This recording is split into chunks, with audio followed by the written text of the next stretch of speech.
विमान अपघात होण्याआधीचा अजितदादांचा एक शेवटचा फोन कॉल।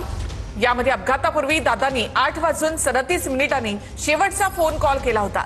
कार्यकर्ते आणि त्यांचे चुलत पुतणे श्रीजित पवारांसोबत दादांचं शेवटचं बोलणं झालं होतं। दादांकडे कार्यकर्त्यानं जिल्हा परिषदेच्या जागा वाटपासंदर्भात तक्रार केली होती।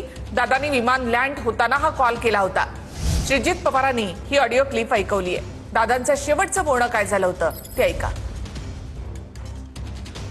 हॅलो, अरे बाबा, दिगंबर दुर्गाडे गेले अनेक वर्ष माळी समाजाचा माणूस, अख्ख्या जिल्हा बँकेचा चेअरमन मी केलेला आहे, अख्ख्या जिल्हा बँकेचा। ही बँक तर एवढी तुम्हाला माहिती नसतं, काही नसतं, काहीतरी आम्ही पण सगळ्या जाती धर्माला बरोबर घेऊन जातो बाळा। आहे दादा, म्हणजे मला जे वाटलं ते मी तुमच्यासाठी मान्य आहे, परंतु त्याच्या तसं नाही। आज आपण आता बरोबर आहे, परंतु त्याच्यात माळी समाजाला मी जिल्हा परिषदेची उमेदवारी आता सुप्या गटातनं दिलेली आहे।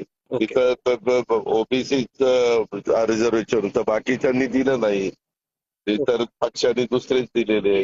त्या पद्धतीनं आपण केलेलं आहे। चालेल दादा, तुम्हाला जो योग्य वाटतो तो निर्णय अंतिम। ठीक आहे, ओके, थँक्यू। एका कार्यकर्त्याने त्याची काहीतरी भावना आहे ती कळवायचा प्रयत्न केला होता। दादा फ्लाईटमध्ये होते, फ्लाईट मोडमध्ये असल्यामुळे तो मेसेज त्यांना उशिरा मिळाला। आमचं असं म्हणणं आहे की दादा ज्यावेळेस एक सर्टन रेंज असते हाईटची, त्याच्या खाली आले असतील, फ्लाईट मोडमधनं ते कनेक्शन लागले असेल फोनचं, त्यांनी तो मेसेज रीड केला आणि त्यांना विमानातनंच कार्यकर्त्याला संवाद करूशी वाटला। तो संवाद काय आहे तो आपण ऐकला। मला माहिती नसतं, काही नसतं, काहीतरी आम्ही पण सगळ्या जाती धर्माला बरोबर घेऊन जातो बाळा। आहे दादा, म्हणजे मला जे वाटलं ते मी तुमच्यासाठी परंतु तसं नाही। आज आपण आता बरोबर आहे, परंतु त्याच्यात माळी समाजाला मी जिल्हा परिषदेची उमेदवारी आता सुप्या गटातनं दिलेली आहे। तिथं ओबीसीच रिझर्वेशन होतं, बाकीच्यांनी दिलं नाही, इतर पक्षांनी दुसरेच दिलेले। त्या पद्धतीनं आपण केलेलं आहे। ओके, चालेल दादा, तुम्हाला जो योग्य वाटतो तो निर्णय अंतिम। ठीक आहे, ओके, थँक्यू। माहिती नसतं, काही नसतं, काहीतरी आम्ही पण सगळ्या जाती धर्माला बरोबर घेऊन जातो बाळा। आहे दादा, म्हणजे मला जे वाटलं ते मी तुमच्यासाठी मान्य आहे, परंतु त्याच्यात तसं नाही। आज आपण आता बरोबर आहे, परंतु त्याच्यात माळी समाजाला मी जिल्हा परिषदेची उमेदवारी आता सुप्या गटातनं दिलेली आहे।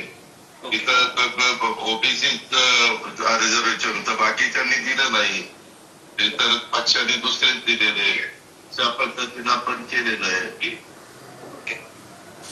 चालेल दादा, तुम्हाला जो योग्य वाटतो तो निर्णय अंतिम।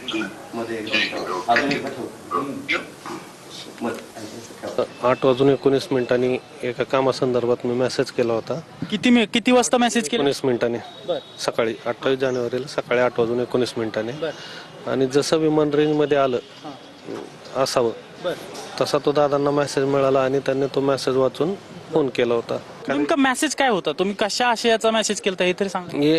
एखाद्या व्यक्तीला आपण संधी देण्याबद्दल मी मेसेज केला होता। त्यावेळेस दादांनी लगेच फोन करून सांगितलं की बाळा काळजी करू नकोस। कुठल्या गटातील किंवा कुठल्या भागाच्या संदर्भात तुम्ही मेसेज केलता की आणि कशा संदर्भात? एका व्यक्ती म्हणजे तुमचं आणि जे संभाषण झालंय त्याच्यापूर्वी मेसेज काय गेला होता हे सांगितलं ना मी तुम्हाला आता की ते आता एक्सपोज करता येणार नाहीये।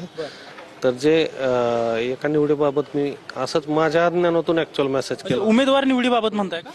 तर ते त्यांचा लगेच फोन आला की काळजी करू नकोस, आपण सगळ्यांना बरोबर घेऊन जाऊयात।